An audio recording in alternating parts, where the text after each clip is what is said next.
অনেকেই এরকম বলছো যে ফিনান্সিয়াল ব্লকেজ কিভাবে রিমুভ করবে, কিছুতেই রিমুভ করতে পারছো না।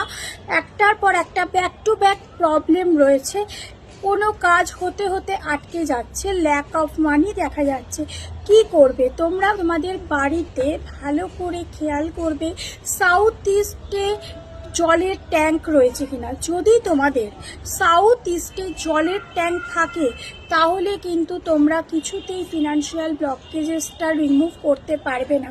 সেই জায়গায় কি করবে, সাউথ ইস্ট কর্নারে যেখানে জলের ট্যাঙ্ক রয়েছে সেখানে একটা সবুজ কালার দিয়ে কভার করে দেবে। সেটা সবুজ প্লাস্টিক দিতে পারো, সবুজ রং দিতে পারো, কিন্তু সেই জায়গাটা সবুজ রং দিয়ে তোমরা, সবুজ কালার দিয়ে তোমরা কভার করবে।